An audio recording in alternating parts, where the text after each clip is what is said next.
Muito bem, gente.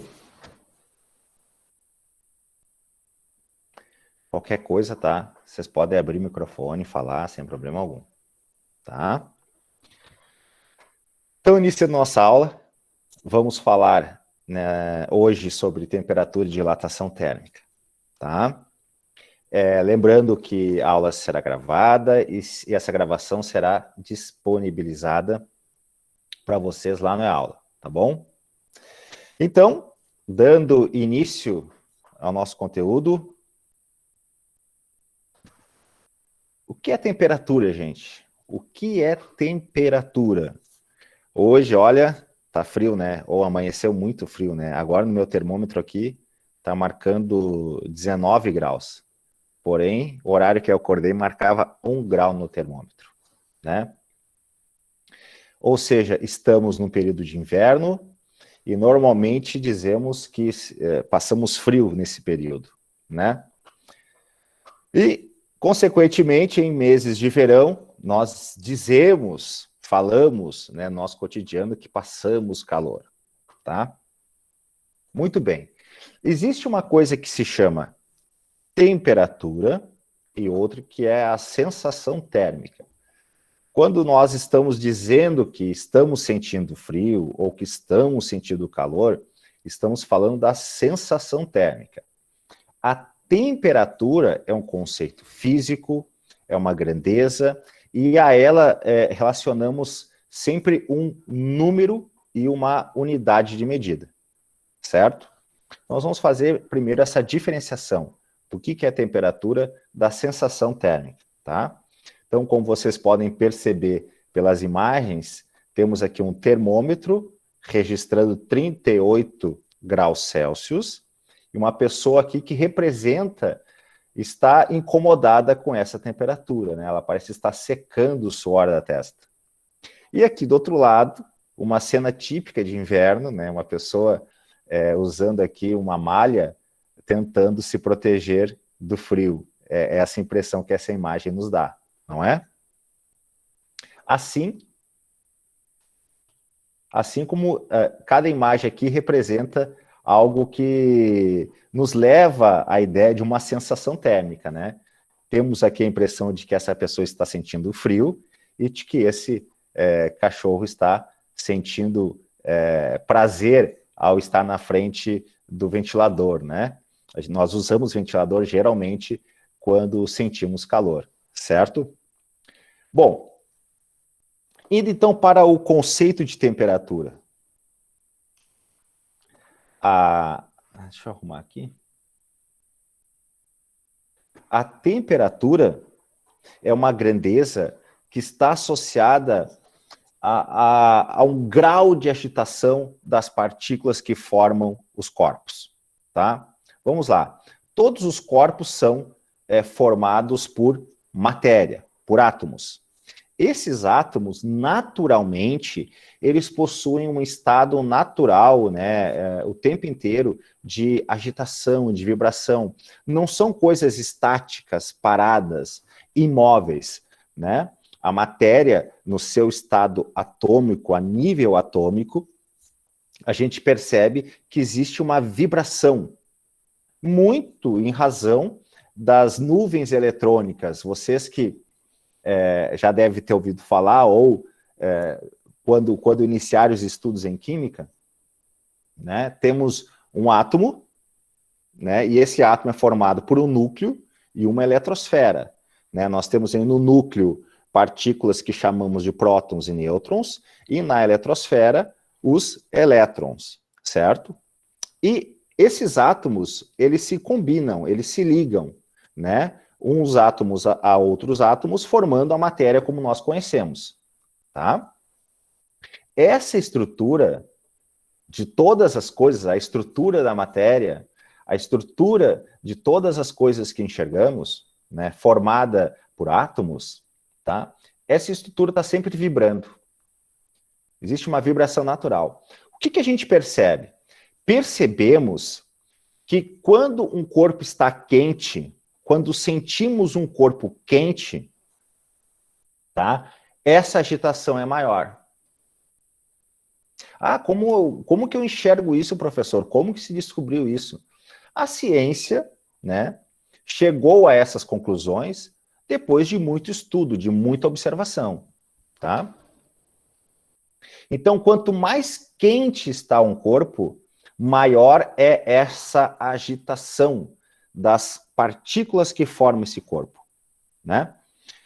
Bom, se quanto mais quente o corpo está, maior é essa agitação, quanto mais frio um corpo está, menor é essa agitação. Então, aqui nessa imagem, qual é a tentativa de representação? Né? Vamos imaginar que isso aqui seriam partículas de um corpo sólido, partículas de um corpo líquido e partículas de um corpo gasoso. Vamos imaginar que a temperatura dessa massa gasosa é maior do que a temperatura dessa massa líquida. E, por consequência, a temperatura dessa massa líquida seja maior que a temperatura desta outra massa sólida. Exemplo, água. Nós encontramos água na forma sólida, chamamos de gelo, água na forma líquida e água na forma de vapor, chamamos de vapor da água. Quem é mais quente? O vapor da água. Quem é mais frio? O gelo. Onde que as partículas estão mais próximas? No gelo, na forma sólida. Onde que as partículas estão mais distantes, mais livres? Na forma gasosa. Certo? Então, a temperatura, o conceito de temperatura, está então relacionado a esse estado, né? A esse grau de vibração, de agitação das partículas que formam o corpo. Tá? Tudo isso que eu estou falando está no material que já foi postado lá no E-Aula, tá bom? Certo? Muito bem. Então, se a temperatura é uma grandeza física, nós precisamos, né, medir a temperatura, porque toda grandeza física é de algo que pode ser medido, é de algo que pode ser mensurável, né? Pode ser determinado, expresso por algum número, certo?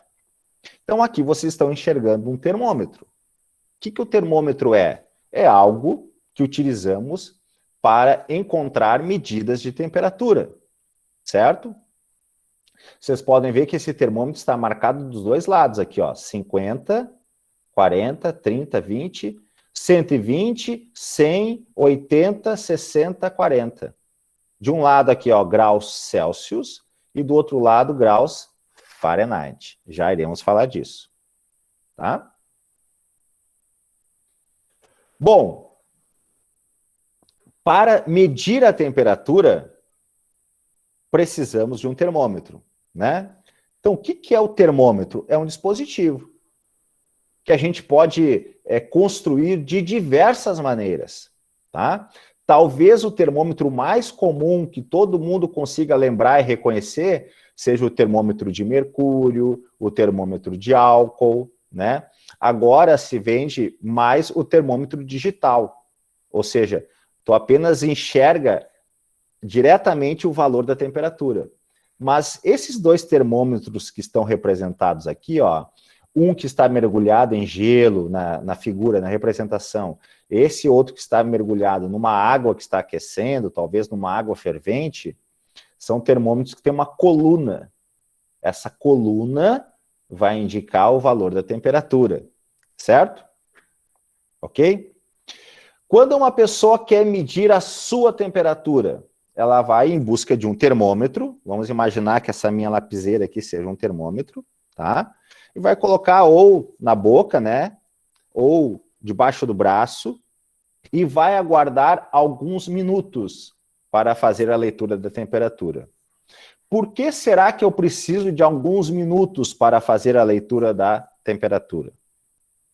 Bom, os corpos, né, todos eles possuem essa energia de agitação, certo?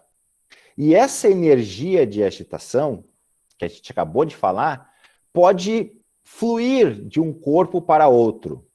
Exemplo, tá? Se eu tirar uma pedra de gelo do freezer, do congelador, e deixar em cima da mesa da cozinha, né, da pia da cozinha, depois de um certo tempo, essa pedra está derretida, o gelo derreteu. Por quê? Porque essa pedra absorveu, né, recebeu essa energia do ambiente que está ao redor, certo? Ou seja, a temperatura agora, nesse momento aqui, né, tô lendo ela como 19 graus Celsius. 19 graus Celsius faz o gelo derreter. Tá? Então, se eu pegar uma pedra de gelo e deixar no ambiente, fora do freezer, né, fora do congelador, o gelo vai derreter. Certo? E nós dizemos que o corpo aqueceu, né, porque recebeu energia do meio ambiente. Da mesma forma, se eu for assar uma pizza, pego a pizza, coloco dentro do forno, tá? Ligo o forno, espero ele aquecer a 180, 200 graus Celsius e coloco dentro do forno, né? A pizza que está fria vai aquecer e vai assar, certo? Então, os corpos, todos eles, podem trocar essas energias, certo? Lembrando que um corpo quente tem maior energia de vibração, um corpo frio tem menor energia. Então, eles podem trocar essas energias, tá? Inclusive, eles podem trocar essas energias até atingir a mesma temperatura. Vamos imaginar que eu pego o refrigerante gelado, né, uma Coca-Cola gelada, deixo em cima da mesa, pego a pizza quentinha saindo do forno, deixo em cima da mesa. Por algum motivo eu tenho que sair, não posso comer naquele momento. Depois de 2 horas, 3 horas, eu volto para a mesa.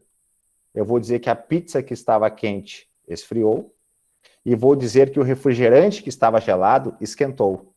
Por que isso ocorre? Porque os corpos tendem a encontrar um equilíbrio térmico. O que significa isso? 2 ou mais sistemas físicos, 2 ou mais corpos, estão em equilíbrio térmico entre si quando suas temperaturas são iguais. Então, quando eu coloco o termômetro debaixo do braço para medir a temperatura, para ver se eu tenho febre ou não tenho febre, eu estou dando tempo para que esse termômetro entre em equilíbrio térmico com o meu corpo. Tá? Então, termômetro é o aparelho, geralmente, né, conforme a figura, lembramos do termômetro de mercúrio, de álcool, só que existem muitos outros. Esse termômetro é o aparelho que vai servir para medir a temperatura, tá? E equilíbrio térmico, ele ocorre quando 2 corpos ou mais adquirem a mesma temperatura. Para o termômetro funcionar, ou aliás, melhor, para o termômetro registrar a temperatura correta, ele precisa entrar em equilíbrio térmico com aquilo que ele está medindo. Então, o termômetro clínico tem que entrar em equilíbrio térmico com o corpo da pessoa. O termômetro de um forno tem que entrar em equilíbrio térmico com a temperatura do forno. O termômetro de uma geladeira, a mesma coisa. Tá? Passando adiante, qualquer coisa, perguntem, pessoal. Já que eu... Sim, pode falar, Michael. O senhor consegue ver o chat? Alguma coisa assim? Deixa eu ver aqui, porque... Não, se o senhor consegue enxergar o chat quando tá apresentando. O senhor não consegue ver, né? Não, tô sem conseguir. Na verdade, assim, até consigo, tá? Até consigo. Não, porque se o senhor quiser, quando chegar a pergunta no chat, eu aviso o senhor. Por causa que a maioria dos alunos escreve no chat, né? Sim. Aí eu aviso o senhor, se o senhor quiser. Pode ser. Tá? Só deixa eu ver uma coisa aqui.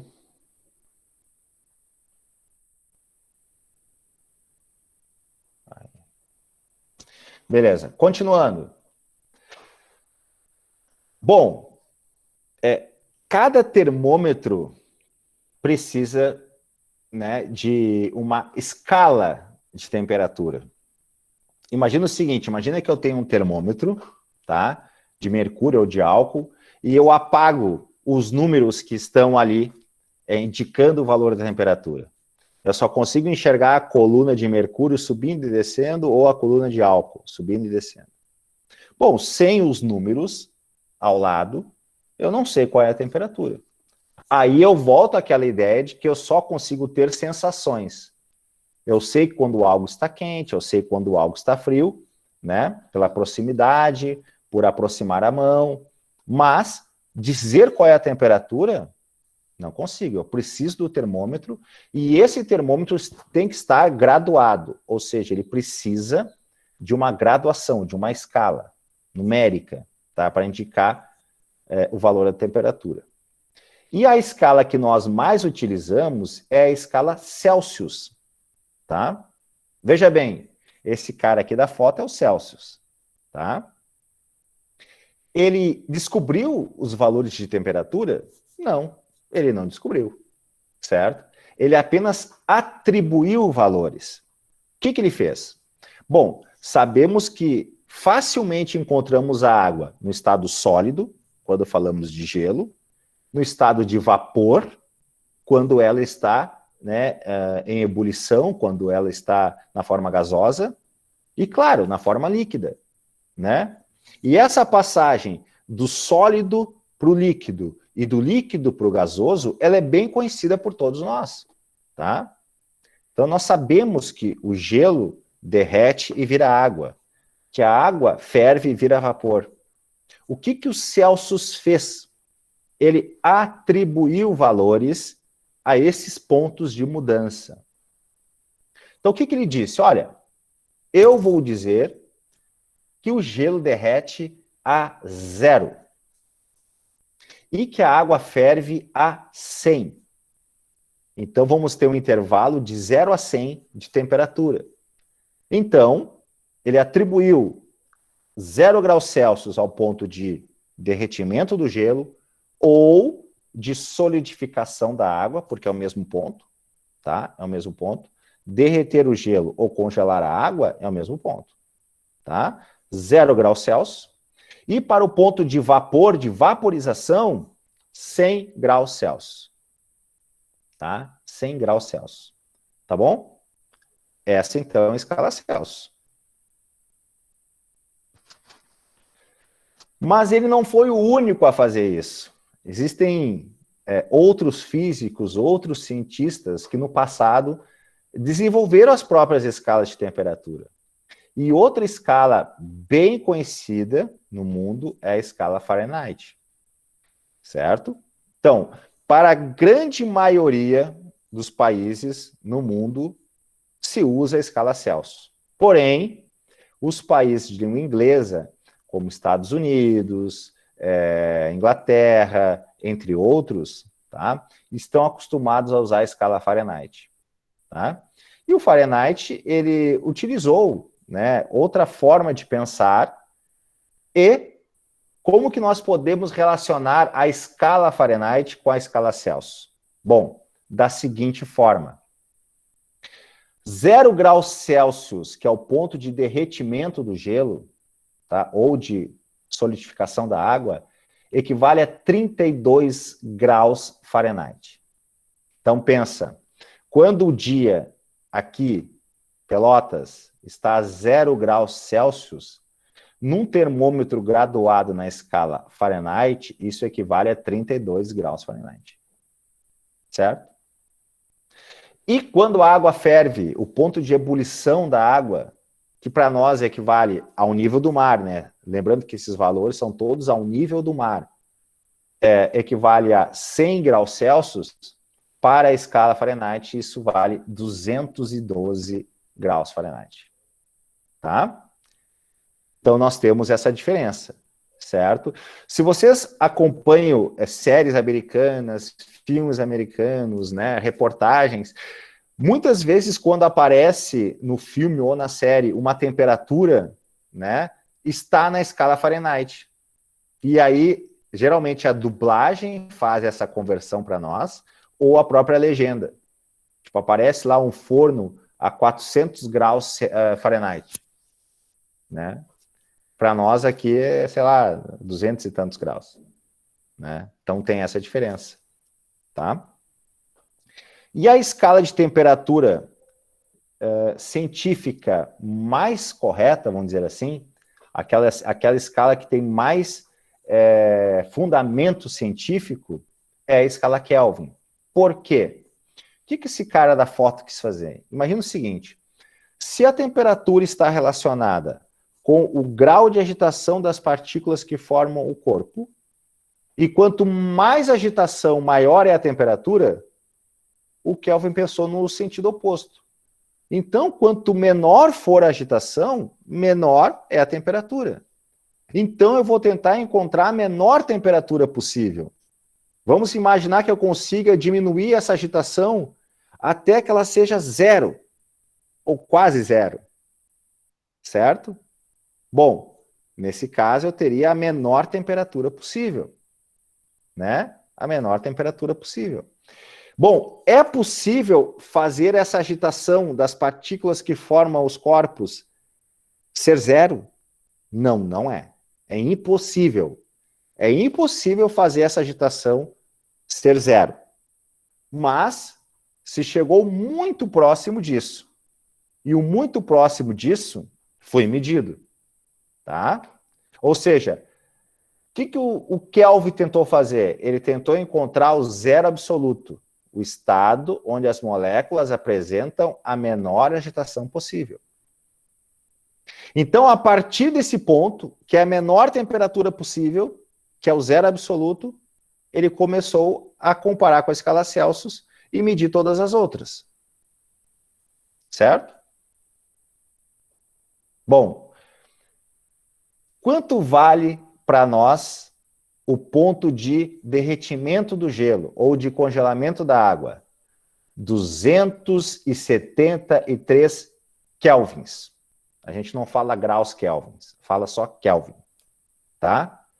Quanto vale o ponto de vaporização da água? Ou seja, quanto vale, né, a temperatura que a água entra em ebulição na escala Kelvin? 373 kelvins, tá? Bom, existe alguma coisa na natureza que a temperatura seja de 0 Kelvin? Não, não existe. Tá? As temperaturas mais frias, as coisas mais frias que existem, não chegam a 0 Kelvin. Sei lá, chega... Fala, Michael. Tá, eu sei que graus e Fahrenheit tem aquela bolinha, né? Sim. Mas Kelvin só que o Kelvin não tem, né? Eu não queria tem. saber. Não Tá. tem. Tá? Tá bem. Então, por exemplo, existem coisas que têm temperatura de 4 kelvins, 5 kelvins, extremamente frias. Mas 0 Kelvin, ninguém nunca conseguiu chegar. Tá? Na escala Kelvin, existem temperaturas negativas? Não, não existem temperaturas negativas. Porque a menor temperatura possível, né, hipoteticamente falando, né, cientificamente falando, seria o 0 Kelvin, né? E nem no zero nós conseguimos chegar, certo? De forma real. As coisas reais não alcançam 0 Kelvin. A temperatura mais baixa registrada é próxima de 0 Kelvin, mas não é o zero. Então, não existem temperaturas negativas. Todas são positivas, certo? Porque dali, do mínimo possível, para cima só cresce, tá? Então, as 3 escalas usuais são Celsius, Fahrenheit e Kelvin, tá? O que vocês vão precisar fazer? Vocês vão precisar fazer a relação entre elas, certo? Vamos lá. Relação entre as escalas Celsius e Fahrenheit. O que eu tenho aqui? Ó? Eu tenho o mesmo termômetro, indicando a mesma temperatura. Só que uma leitura está sendo feita em Celsius e outra leitura está sendo feita em Fahrenheit. 0 graus Celsius equivale a 32 Fahrenheit. 100 graus Celsius equivale a 212 Fahrenheit. E um outro valor aqui, por exemplo, 80 graus Celsius, 70 graus Celsius, Quanto vale na escala Fahrenheit? Eu tenho que utilizar uma fórmula para fazer essa conversão. E aqui eu coloquei 3 vezes a mesma fórmula. Tá? Não são 3 fórmulas diferentes, é a mesma. Mas então por que o professor colocou 3 vezes? Porque essa fórmula tem uma igualdade. Tá? Então o que eu fiz aqui, ó? Nessas 2 primeiras fórmulas aqui que estão aqui, eu primeiro deixei de um lado aqui, ó, uma incógnita e do outro a outra incógnita, e depois eu troquei de lado. Ah, professor, eu não vou conseguir resolver isso. Muito difícil. Lá no material que eu postei para vocês, tem exercício resolvido, tá? Com a fórmula, bonitinho. E essa fórmula aqui de baixo, o que é? É a mesma fórmula que está aqui em cima. Vou explicar para vocês. Bom, na física, nós utilizamos muitas letras, inclusive do alfabeto grego, tá? Então, por exemplo, eu uso T para temperatura, para tração, para tensão, né, para diversas outras coisas, tá? Então, muitos livros de física trazem o símbolo que representa a temperatura como sendo essa letra grega aqui, ó, que tu tá vendo aqui, que é o θ, certo? O que significa esse θ? θF, temperatura na escala Fahrenheit. É como se fosse X e Y, tá? Só que aqui é o θF e aqui é o θC, temperatura na escala Celsius. Como é que eu vou ler essa fórmula? Temperatura na escala Fahrenheit menos 32 dividido por 9 é igual a temperatura na escala Celsius dividido por 5. Aqui eu só inverti os lados, ó. Temperatura na escala Celsius dividido por 5 é igual a temperatura na escala Fahrenheit menos 32 dividido por 9. E se esse 9 que está dividindo aqui, ó, passar para o outro lado, multiplicando, vai ficar 9 dividido por 5, concorda? Ó, 9 está aqui, dividindo. Se ele passar para lá multiplicando, vai ficar 9 dividido por 5. 9 dividido por 5 é 1,8. Então aqui, essa expressão é a mesma que está aqui em cima. Eu só passei o 9 multiplicando e dividir por 5. 9 dividido por 5, 1,8. Vezes temperatura na escala Celsius, igual a temperatura na escala Fahrenheit, menos 32. Passando adiante.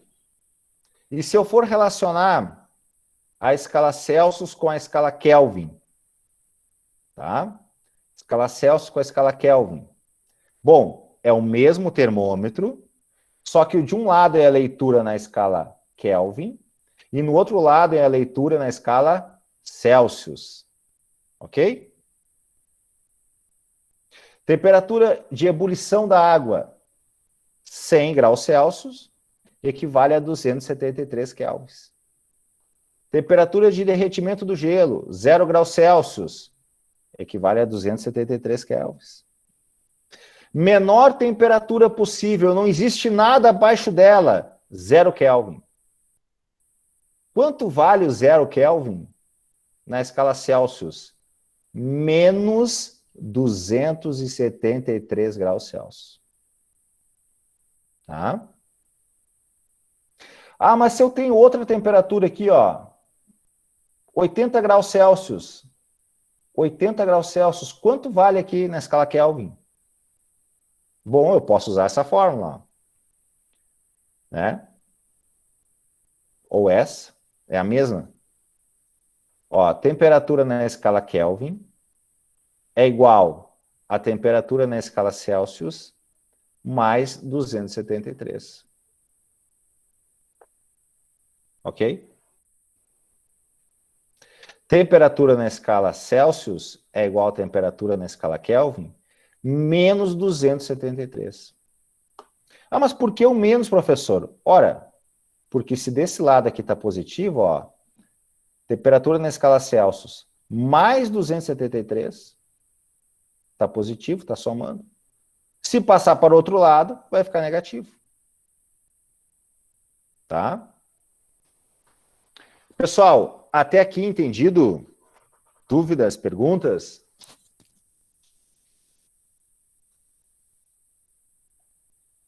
Sim? Não? Por enquanto nenhuma. Eu tava vendo no chat que ninguém botou nada.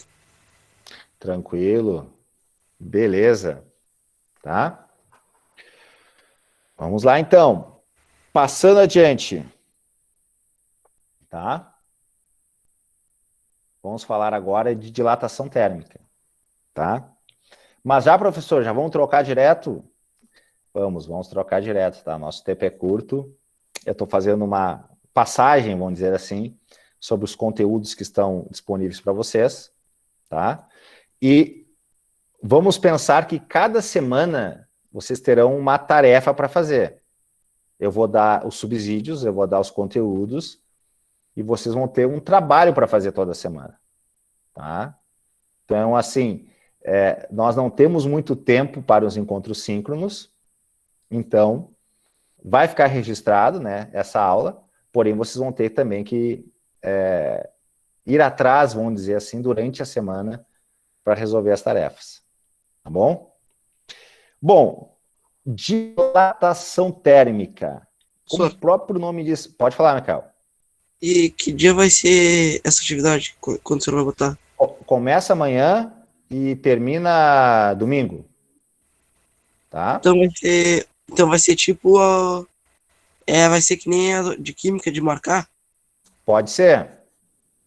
É que tem um site que o professor bota que abre um formulário e a gente tem que ir marcando essa questão.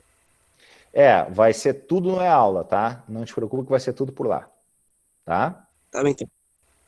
E a Alice perguntou como é que vai funcionar a chamada. Sim, Alice, eu vou pedir para vocês, tá? Os 29 que eu estou enxergando aqui, que vocês digitem o número da turma, ou 101 ou 102. Que aí, conforme vocês vão digitando, depois eu pego o nome de quem digitou e coloco como presença, tá? Ok? Isso aí, é isso aí, tá? Pessoal, então assim, dilatação térmica. Os corpos, quando eles se aquecem, né? A agitação das partículas que formam esses corpos aumenta. A gente acabou de falar de temperatura. O que é temperatura? É uma medida que está relacionada ao grau de agitação das partículas que formam os corpos, tá? Certo? Lógico, então, que quanto mais quente o corpo estiver, maior será essa agitação. E o que isso produz? Qual é o efeito que isso produz visualmente? Né? Claro que às vezes nem sempre eu enxergo, mas o corpo se dilata, o corpo aumenta de tamanho, certo? Quando vocês enxergam o mercúrio de um termômetro de mercúrio se deslocando e registrando a temperatura, né? É porque está ocorrendo uma dilatação daquele termômetro, certo? Do líquido ali que está presente naquele termômetro, tá bom? Então, o que vocês observam aqui, ó? Um trilho de trem torto. Por que será que esse trilho de trem ficou torto? Bom, a explicação que nós temos para isso é que esse trilho de trem, ele aqueceu, e ao aquecer, ele se dilatou, ele aumentou de tamanho. É por isso que muitas construções, inclusive os trilhos de trem, precisam de folgas. Se vocês forem instalar um piso na casa de vocês, no apartamento de vocês, seja ele um piso cerâmico ou um piso de madeira, esse piso precisa de folga, certo? O prestador de serviço, o pedreiro ou aquele que vai colocar o piso, ele sabe disso, ele sabe que tem que deixar uma folga, porque esse piso pode trabalhar, ele pode aumentar conforme a temperatura aumenta e diminuir conforme a temperatura diminui. E também tem umas cruzinhas, né, que tu bota no meio dos pisos ali para marcar a separação, né? Sim, isso, depois bota o rejunte, que é uma massa, né? Passando adiante, então, tanto nos trilhos de trem, né, que não é algo comum de a gente ver todo dia, mas nos cabos de alta tensão, que isso sim é algo comum, nós enxergamos os fios, né, de poste a poste, eles também dilatam, eles também aumentam de comprimento conforme a temperatura aumenta e diminui conforme a temperatura diminui. É por isso que quando eu vou instalar uma rede elétrica, eu preciso deixar essa barriga que vocês estão enxergando aqui, né? O fio fica um pouco caído. Por que que ele fica dessa forma? Porque ele vai trabalhar, ele vai aumentar de comprimento quando ficar muito quente e vai diminuir quando ficar muito frio, tá? Então isso faz parte do nosso dia a dia, faz parte do nosso cotidiano, tá? Tem casa, por exemplo, que faz barulho, né? Quando, por exemplo, tem um dia muito quente, aí chega a noite, certo? Vai diminuindo a temperatura e a casa começa a fazer barulho. Muitas vezes é a casa trabalhando, né? Ela dilata durante o dia, quando está aquecendo, e diminui, né? Se contrai durante a noite, quando a temperatura diminui, tá? Ó, aqui nós temos uma charge, né? Aqui está o trilho torto, e o maquinista fala, o engenheiro não esperava um verão tão intenso. Ou seja, a temperatura aumentou tanto que o trilho entortou, né? Aqui nós vemos um pedreiro fazendo uma calçada. Veja que ele coloca essas ripas de madeira aqui, ó. Essas ripas de madeira são as chamadas juntas de dilatação. Aqui nós temos uma calçada, ó, que está marcado aqui, ó, as juntas de dilatação, tá? Aqui, dentro de uma casa, ó, a pessoa está instalando azulejo, tem o rejunte azul, vocês podem observar aqui, são também as juntas de dilatação, aqui também, nesse piso, mesma coisa, tá? Isso é necessário, eu não posso tirar. Se eu deixar tudo com uma única peça, vai quebrar, vai rachar, porque essas oscilações de temperatura normais, né, durante o dia e durante o inverno, e também do inverno para o verão, vão provocar aumento e diminuição, né, daquela peça, daquele ambiente, e ele vai trincar se não houver esse espaço para ele trabalhar. Tá? Aqui uma ponte, né? Temos aqui um vão entre duas partes da ponte. Esse vão pode ser livre, como está representado aqui nessa primeira foto, como preenchido, ó, aqui ele está preenchido com borracha, aqui ele está preenchido com outro mecanismo que entra um no outro, aqui, ó, esse zigue-zague, tá? Aqui uma rachadura na parede, provavelmente, né, efeito da dilatação, né? Tu constrói uma casa ou um prédio, tu tem que usar materiais específicos para que eles acomodem essa dilatação, para que eles possam dilatar e contrair sem provocar as rachaduras, tá? Aqui numa ponte, num piso, o piso estufou, provavelmente, né? Depois de uma oscilação de temperatura, de inverno para verão ou vice-versa, tá? Aqui também, né? Então, os pisos das calçadas, os trilhos de trem, né? As vigas de concreto, de construções como pontes e edifícios, como tudo mais se dilatam. Sendo estruturas grandes expostas ao sol, devem ter vãos para acomodar dilatações, prevendo este efeito do aquecimento e evitando que provoque rachaduras. Nas calçadas, por exemplo, estas folgas costumam ser preenchidas por grama ou por tiras de madeira. Em pontes, são simplesmente fendas livres, e em edifícios são fendas livres ou preenchidas por fitas de borracha. Todo mundo já viu algo nesse sentido, seja num prédio, num edifício, numa calçada, numa ponte. Agora, talvez vocês prestem mais atenção e percebam que são juntas de dilatação. Voltando, então, nós temos aqui uma representação, uma figura, uma animação, tá? De uma estrutura, né, que são aqui 8 bolinhas, ligadas, todas elas, por molas. É como se fosse 8 átomos, tá?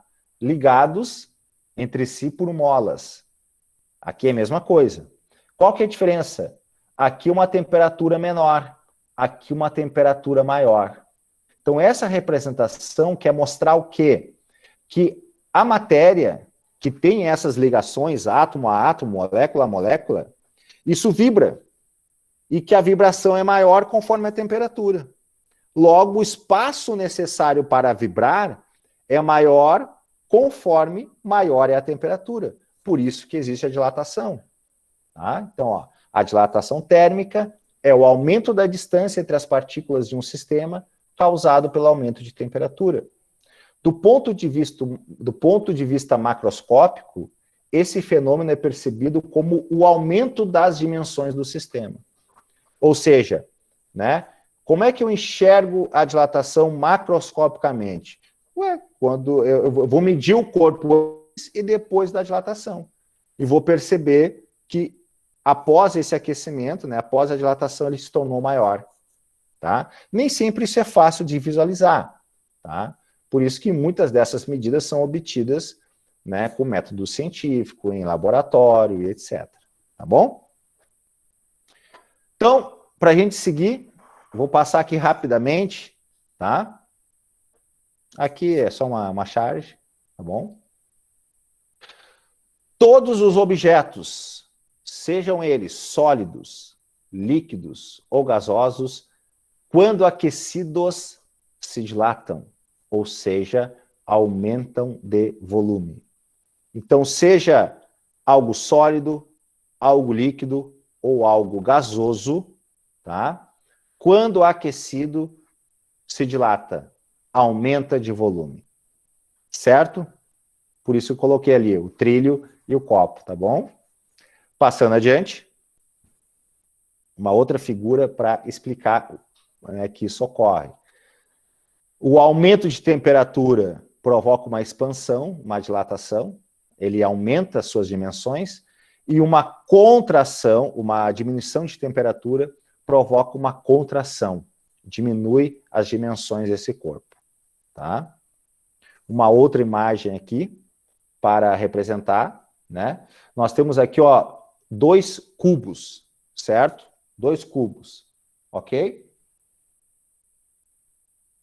Então, nós temos aqui uma altura inicial, uma área inicial e um volume inicial. Altura é um comprimento é uma dimensão. Área, 2 dimensões, tá? 2 dimensões. Volume, 3 dimensões, certo? Então, aqui eu posso medir só essa linha aqui, que me dá um comprimento, toda esta área, 2 dimensões, ou todo o volume. Por isso que está assim, ó, A0, área inicial, V0, volume inicial. L0 é o comprimento inicial, o L é por causa do inglês, tá? Então, L0 é o comprimento inicial. E θ0 é a temperatura inicial, certo? Tudo aqui que tem 0 é inicial.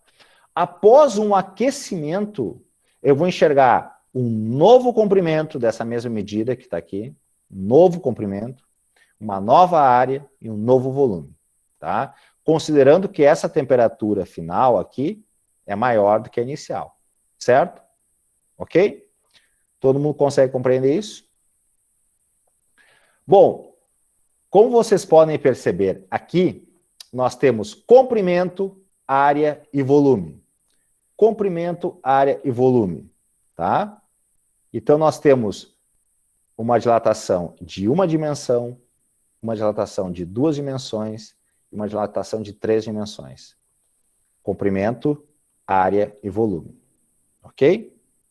Eu posso analisar cada uma delas individualmente. Eu posso olhar só para o comprimento, ou só para a área, ou só para o volume. Ok? Bom, aí eu tenho o seguinte, tá?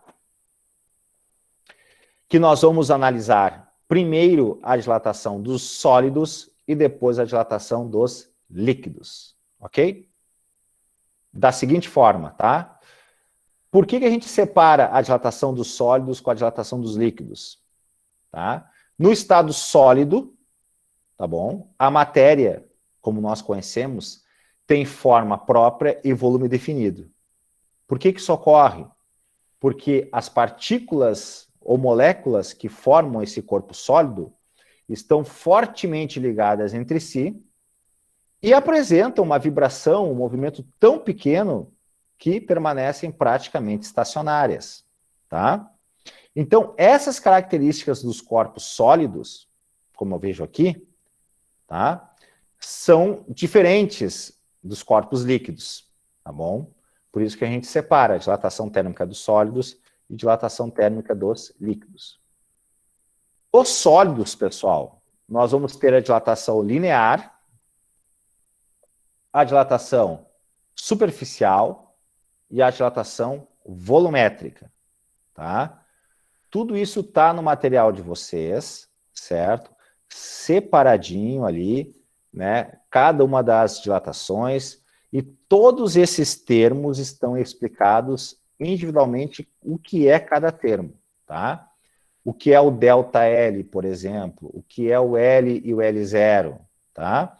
São termos, né, símbolos que nós utilizamos, tá, para representar grandezas na física. Então, por exemplo, ΔL é a variação de comprimento, é o quanto aumentou o comprimento, quanto diminuiu. L é o comprimento final e L0 é o comprimento inicial, ok? Tranquilo? Aqui, na fórmula de baixo, eu tenho, de novo, a variação de comprimento. É o quanto aumentou ou o quanto diminuiu. Só que eu consigo calcular isto agora por um produto, tá? E esse produto, tá, é alfa, L0 e ΔT. Aliás, Δθ, que é a variação de temperatura. Tudo isso, tá explicado lá no material o que é cada termo, tá bom? Certo? Eu vou acelerar um pouco, tá? Porque a nossa aula está terminando. Porém, como eu falei para vocês, nós temos ainda horário de atendimento às sextas-feiras, tá? E vocês podem entrar em contato comigo, tá bom? A avaliação, eu vou explicar para vocês direitinho o que vai ser, mas vocês vão ter tempo para fazer. E tendo tempo para fazer, vocês têm tempo para pesquisar, tá bom? Então, nós temos aqui, depois eu vou deixar disponível também os slides, tá? Dilatação linear, dilatação de um comprimento, dilatação superficial, dilatação de uma área, e dilatação volumétrica, que envolve todo o corpo, todo o volume do corpo, tá bom? Cada material se dilata de forma diferente, certo? Cada material tem um chamado coeficiente de dilatação, tá? Ok?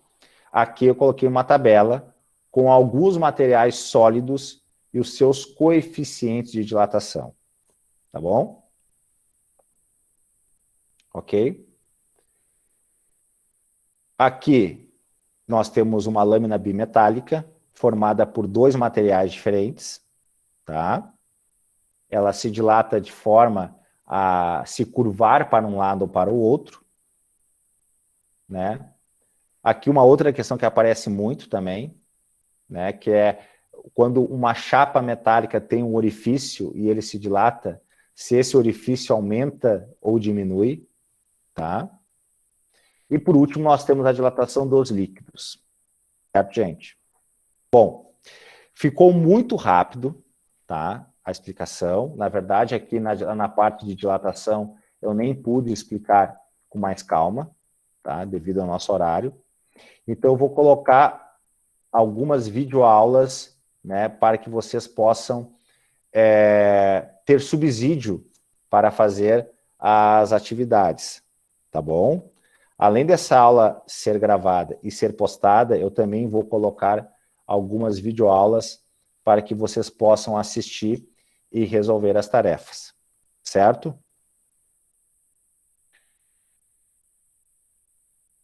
Professor, Sim.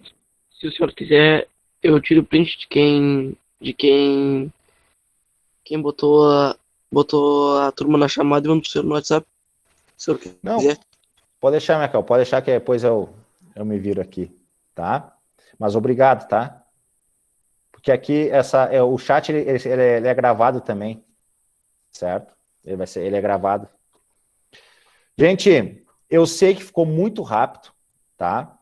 Porém, nós vamos trabalhar semana a semana, tá bom? E cada semana vai ter uma atividade. O que interessa para mim é que vocês se esforcem para resolver, fazer essas atividades, tá? Porque os nossos encontros síncronos, eles serão realmente muito curtos para todo o conteúdo que precisa ser passado a cada semana, tá? Certo, gente? Então, eu me despeço de vocês agora, tá bom? Quem for pedir, querer participar do atendimento, depois eu vou colocar lá no E-Aula um aviso, tá bom? Certo? Por hoje é só, então, pessoal. A gente continua no E-Aula, tá? A gente continua a se comunicar por lá, tá bom? Um abraço. Tchau.